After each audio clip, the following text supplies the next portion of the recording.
Assalamualaikum warahmatullahi wabarakatuh. Selamat datang di channel Buku Sejarah. Pada video kali ini, saya akan berbagi cerita tentang Raden Kian Santang bertemu dengan Sayyidina Ali bin Abi Thalib, sahabat Rasulullah Shallallahu Alaihi Wasallam. Raden Kian Santang adalah putra ketiga Prabu Siliwangi, raja terhebat kerajaan Pajajaran, dengan Nyi Subang Larang, seorang putri dari kerajaan Galuh.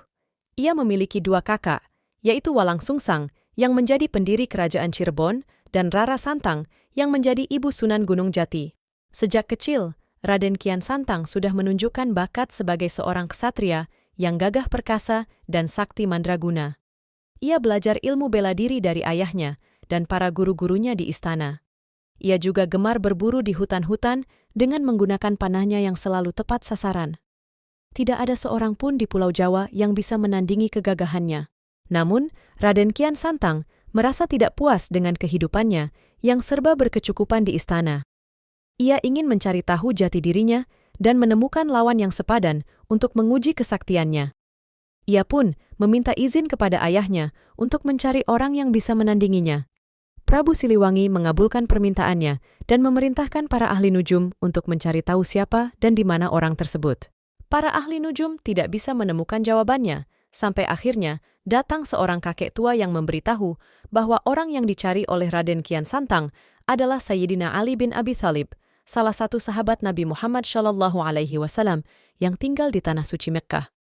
Meskipun Sayyidina Ali sudah wafat, tetapi ia masih bisa bertemu dengan Raden Kian Santang secara gaib dengan izin Allah Subhanahu wa Ta'ala. Kakek tua itu juga memberitahu bahwa Raden Kian Santang harus memenuhi dua syarat jika ingin bertemu dengan Sayyidina Ali. Pertama, ia harus melakukan tapa brata atau meditasi di ujung kulon, sebuah tempat yang penuh dengan kekuatan alam. Kedua, ia harus mengganti namanya menjadi Galantrang Setra yang berarti berani dan suci. Raden Kian Santang pun menuruti syarat-syarat tersebut dan berangkat ke ujung kulon. Di sana, ia melakukan tapa brata selama 40 hari 40 malam tanpa makan dan minum. Ia hanya mengandalkan doa dan zikir kepada Allah Subhanahu wa Ta'ala. Setelah selesai tapa brata, ia merasa dirinya lebih kuat dan bersih dari segala noda dosa. Ia kemudian melanjutkan perjalanannya ke Tanah Suci Mekah dengan menumpang kapal dagang. Di kapal, ia bertemu dengan seorang ulama bernama Syekh Kuro Karawang, yang ternyata adalah guru dari ibunya, Nyi Subang Larang. Syekh Kuro Karawang mengajarkan ilmu agama Islam kepada Raden Kian Santang dan membimbingnya untuk mengucapkan dua kalimat syahadat. Setelah sampai di Mekah, Raden Kian Santang melaksanakan ibadah haji dan mengunjungi makam Nabi Muhammad SAW dan para sahabatnya.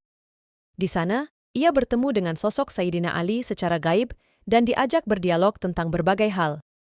Sayyidina Ali mengajarkan ilmu tasawuf dan kebijaksanaan kepada Raden Kian Santang. Ia juga memberikan wasiat agar Raden Kian Santang kembali ke tanah kelahirannya dan menyebarkan agama Islam kepada rakyatnya. Raden Kian Santang pun kembali ke Pulau Jawa dengan membawa ilmu agama Islam yang telah ia pelajari. Ia mencoba untuk mengajak ayahnya, Prabu Siliwangi, untuk masuk Islam, tetapi ditolak karena Prabu Siliwangi tidak mau meninggalkan agama Hindu yang telah ia anut sejak kecil. Raden Kian Santang pun menghormati pilihan ayahnya dan tidak memaksanya. Raden Kian Santang kemudian berkeliling ke berbagai daerah di Pulau Jawa untuk menyebarkan agama Islam. Ia menggunakan pendekatan yang lembut dan bijaksana, tanpa memaksa atau menghina agama lain. Ia juga menunjukkan contoh akhlak yang mulia dan kesaktian yang luar biasa. Banyak orang yang tertarik dan masuk Islam karena pengaruhnya. Salah satu tempat yang menjadi pusat dakwah Raden Kian Santang adalah Cirebon. Di sana, ia bertemu dengan saudaranya, Walang Sungsang, yang sudah lebih dulu masuk Islam dan menjadi Raja Cirebon dengan gelar Pangeran Cakrabuana. Ia juga bertemu dengan keponakannya, Sunan Gunung Jati, yang merupakan putra dari Rara Santang dan Fatahillah, seorang panglima perang dari Kesultanan Demak. Raden Kian Santang membantu Sunan Gunung Jati untuk membangun kerajaan Cirebon dan menyebarkan agama Islam di wilayah pantai utara Jawa. Ia juga membantu Fatahillah untuk mengalahkan Portugis yang mencoba menyerang Cirebon. Ia dikenal sebagai panglima perang yang tangguh dan berwibawa. Raden Kian Santang juga mendirikan sebuah pesantren di Cirebon yang bernama Pesantren Sanggarungit. Di sana, ia mengajarkan ilmu agama Islam dan ilmu tasawuf kepada para santri dan masyarakat. Ia juga menulis beberapa kitab yang berisi tentang ajaran-ajaran Islam, seperti Kitab Al-Munawwarah, Kitab Al-Muqaddimah, Kitab Al-Muqarrabah, Kitab Al-Musannafah, dan Kitab Al-Musawwarah. Raden Kian Santang wafat pada tahun 1568 Masehi di usia 167 tahun. Jenazahnya dimakamkan di Desa Astana Gede, Kecamatan Karangsembung, Kabupaten Cirebon. Makamnya menjadi tempat ziarah bagi banyak orang yang menghormati jasanya dalam menyebarkan agama Islam di Pulau Jawa. Demikianlah cerita tentang Raden Kian Santang, putra Prabu Siliwangi yang menjadi penyebar Islam di Pulau Jawa. Ia adalah sosok yang patut dicontoh oleh kita semua sebagai generasi penerus bangsa. Semoga bermanfaat dan menambah wawasan kita tentang sejarah dan kisah Nusantara.